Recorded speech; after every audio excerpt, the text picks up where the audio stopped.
We have another busy day on the NHL waiver wire. Today we have several players from the Ottawa Senators which highlight a large group of players again available to be picked up. We'll discuss today's crop of players coming up next.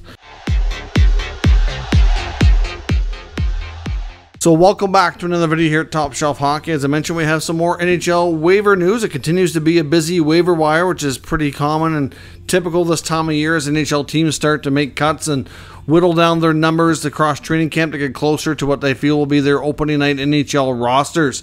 There were no new waiver claims today. As I talked about yesterday with the crop of players that were available, I thought maybe a Jan Jenik in Arizona maybe might get picked up. Maybe like a Rathbone, I wasn't sure, but like a lot of these guys have cleared and nobody was picked up today. So today, though, I think could be a different day. There's some interesting names here, which is going to be highlighted by some names from the Ottawa Senators. Now, the Sens made their roster cuts actually last night. They had a off-site or a neutral site game in Halifax, Nova Scotia against the Pittsburgh Penguins. It was a Sidney Crosby kind of homecoming game that's been set up. I'm sure he was a large part of. Of course, the Sens have a few guys from Nova Scotia as well. So they did a little tour of Nova Scotia. They had a Kraft Hockeyville game against Florida in Cape Breton. And then they had the game against Pittsburgh yesterday, so they went back-to-back. And then they announced their cuts last night.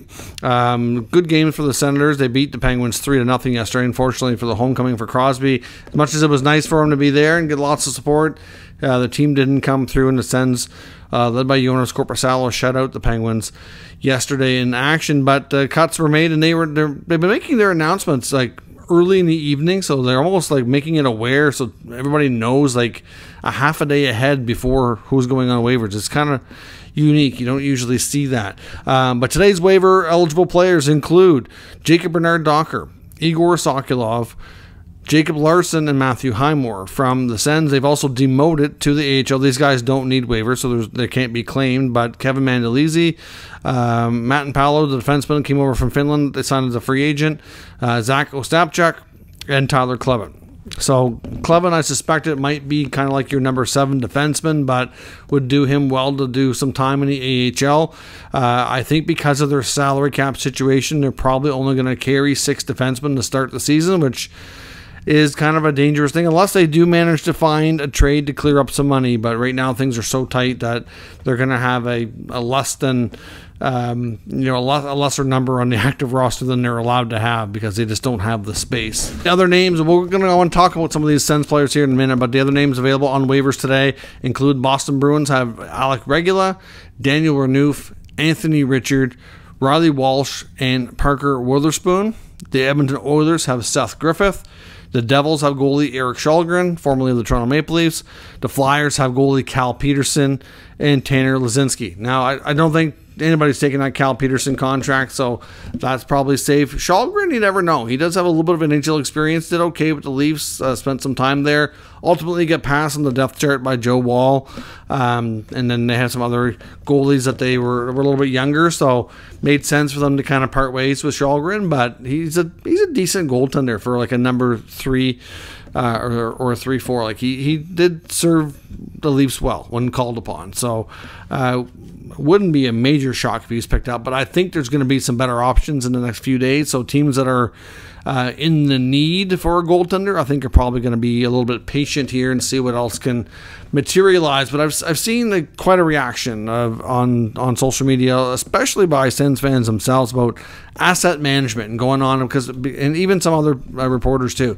Yes, they lost Lassie Thompson, a former first rounder in 2019, on waivers a couple days ago to the Anaheim Ducks.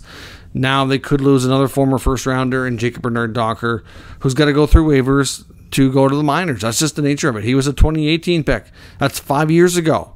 If he's not good enough and developed enough to make the NHL's top 6 in Ottawa right now, that's just what happens. Like, yes, it might not be great, and maybe they should have tried to find a trade for 1 or 2 of these guys rather than risk losing them. But sometimes you have to kind of take a group to camp and let them compete with each other and kind of see who's going to win the jobs. It's just that simple. So, I mean, at the end of the day, the other thing to factor in here is that if they're not good enough to make the roster, there might not be a lot of interest anyway. and they may not make other teams' rosters. I mean, unless you go to a team that's further down the standings and has, more openings, I guess you could say.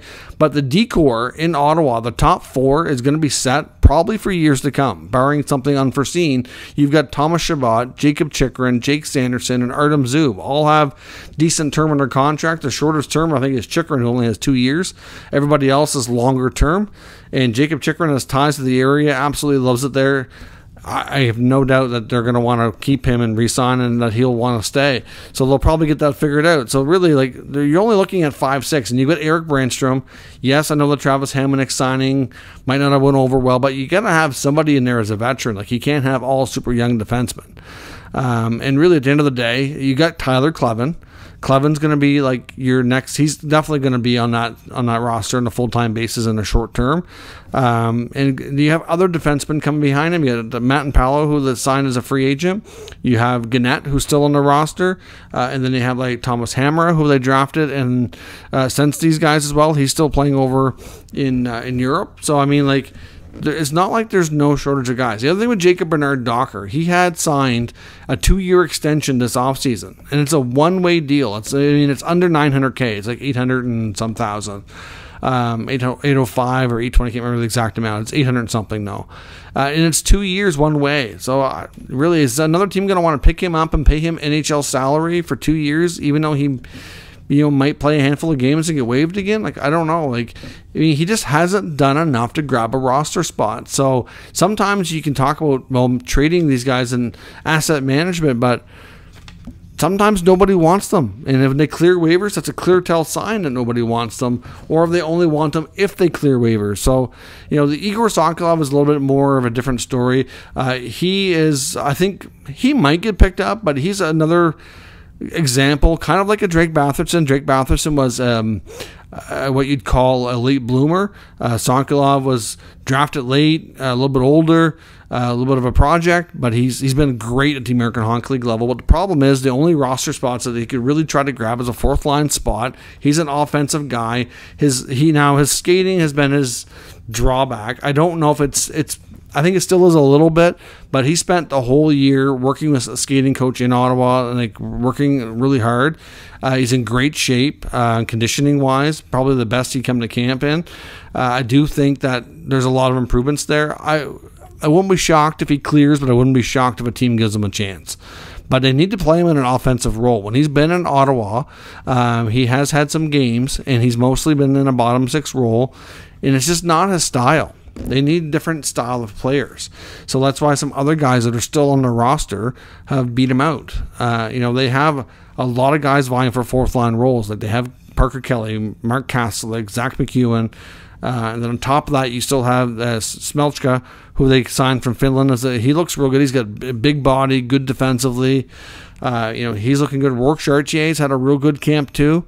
And it's just, you can't get everybody in there. They're toying with the idea of signing Josh Bailey. At this point, I'm not sold that they should. I haven't seen enough from Bailey to justify a contract. I know maybe at best they might be thinking to use him like a Broussard like last year, but Broussard showed a lot better in camp. To me, Bailey, he's good defensively. He is a smart player, but he's not quick enough. His pace is not great.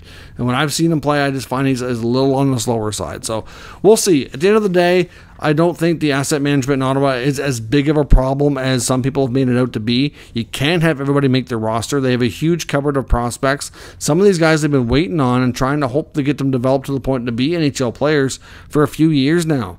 When you're on your 2nd contract and you still can't make it, the odds do turn against you drastically. So it's just unfortunately the way it is. If you want to give them crap, maybe it's not so much for putting these guys on waivers. Maybe it's for drafting them in the first place. Maybe they, because they have drafted and developed well. And I know some people have been on them about that as well, saying, you're going to lose all these prospects to waivers. Look at their team. They have, if we go through the NHL, and I might do this as an exercise just out of curiosity, but the bulk of their players that are, they're all, they have the odd one they brought in through other means, but Tim Stützle's a draft pick, Sanderson's a draft pick, Tkachuk's a draft pick, Batherson's a draft pick, Ridley Gregg is a 1st-round draft pick.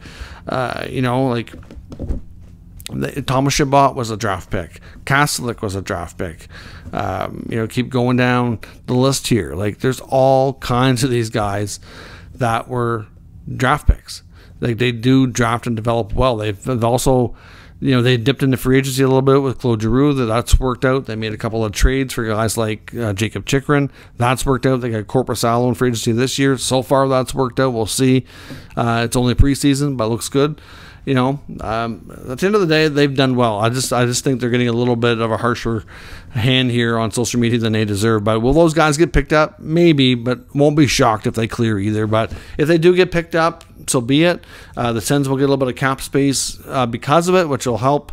They can give more opportunities to some of the other guys that look better in camp. And it's just the way it is. That's just how things turn over in the NHL. So to me, it's not a big deal, but we'll see if tomorrow there's any claims. Before we go to a couple other notable training camp cuts, but of course that don't need waivers, the Montreal Canadiens, and I guess you want to call him, controversial prospect, Logan Mailloux. He's still getting a little bit of hate out there for his past. He has obviously, in Montreal Canadiens' eyes, done enough work to get it more of an opportunity, and he has been sent to Laval, so he won't be starting the year in the NHL, so that debut is going to be a little bit further away. And the Edmonton Oilers, too, have reassigned Xavier Bourgault. He's still another high pick that's trying to make it in the NHL.